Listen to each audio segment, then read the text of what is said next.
Alright guys, we're back with the latest chapter of the Tamiya versus Monogram Miami Vice Ferrari Testarossa comparison.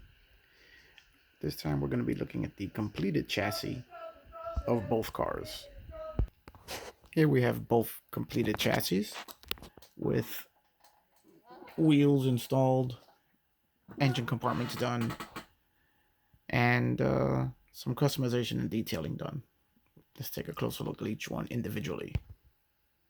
This is the Tamiya, which for fit of parts and ease of assembly is the clear winner here, as everything goes together the way it should with minimal fuss.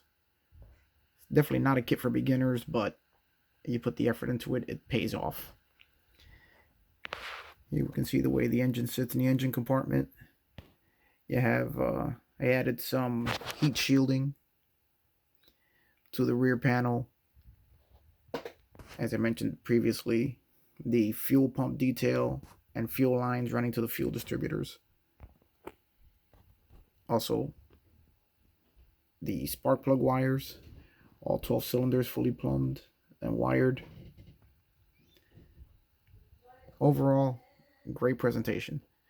Where it is lacking is that some of the details in the engine compartment are not as well represented as they are in the Monogram, such as the intake plenums. None of the fittings on the sides and on the back of the intake plenums, as you'll see on the Monogram in a minute, are present on the Tamiya.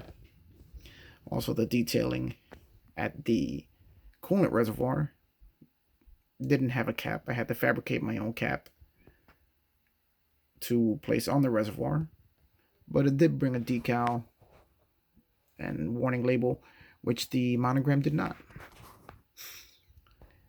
Now, the engraving on all the Tamiya parts are much crisper than on a Monogram. And as I said, the ease of assembly, it's a clear winner. Another spot where Tamiya comes out ahead is that it has got radiator details on both sides of the firewall, whereas the Monogram does not. And also, it sits better on its wheels, and its wheels are 100% better than what the Monogram has, along with the full brake detail that you can see behind the wheel. So overall, it presents fantastically. It's a beautiful, beautiful piece, and it's a good job by Tamiya, except for small details. Okay, now we're looking at the Monogram. Overall, the Monogram is not bad, but could use some improvement. The wheels and tires, here you can see the wheels. There is no brake hardware at all behind the wheels. The best I could do with this, other than replacing everything, was just put a little bit of a flat silver finish to represent rotors. And that was as far as I was going to go with that. The wheels also are not staggered. They're all the same size, which, even though they look okay, does not really give you the proper look for this car. Now, let's take a look at the engine compartment. As I said, the coolant reservoir and the details on the cage around the engine are worlds better than what's on the Tamiya. Here I have also added heat shielding on the rear firewall. And here you can see the fittings on the intake plenum, which I'm going to guess are for pressure sensors, and there's some sort of coolant line from what I could find online. Now what I did was, apart from wiring all the spark plug wires for the engine, I also added, I'm not sure if you can really make it out here, wiring harness for the sensor on each side of the intake plenum. And then what I am going to guess are pressure sensors here also, which I've also added the harnesses from the reaches that I could see online. Let me just remove the intake, and you can see the harness is running across the braided steel line, which I'm assuming has something to do with coolant. From what I could see online, I'm no expert on these engines, so I'm not really sure what they do, but... And here is the other harness on the other pressure sensor. Now, I may add the lines from the fuel filters to the intake plenum. Haven't decided on that yet. But you can see the cage here, which is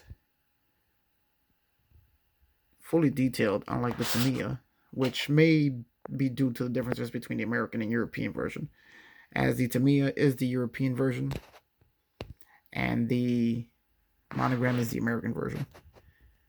Here you can see the exhaust also, which is quite a bit different between the Tamiya and the Monogram, and that definitely has to do between the different versions of the car. The Tamiya being the European version, which here you have straight exhaust coming from the engine right to the mufflers and resonators. And on the Monogram, you'll have the exhaust coming out, going to the cats, and from there to the mufflers. Now, the undercarriage detail are great on both cars. The Monogram here showing all the shocks and control arms under engine detail. Really nice. The Tamiya as well. Very nicely done. The Tamiya does assemble easier, and in my opinion presents a little better than the Monogram, but both are done really, really well. As I said, they are both completed, so this is what they look like, fully painted and detailed.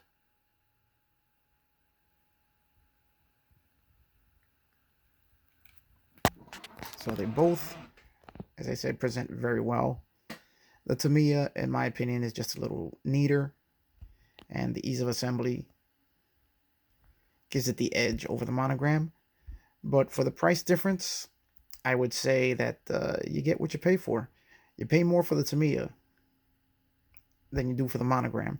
Both will build, so far, really nice looking cars. But for my money, I think the Tamiya just is better engineered. But the Monogram does beat the Tamiya in quite a few areas of detailing.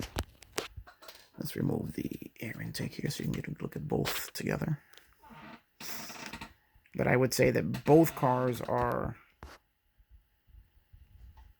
worth the money.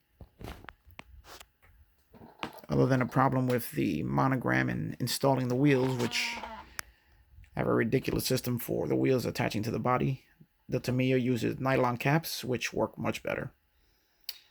All right, well, that's it for this comparison. Next, we'll be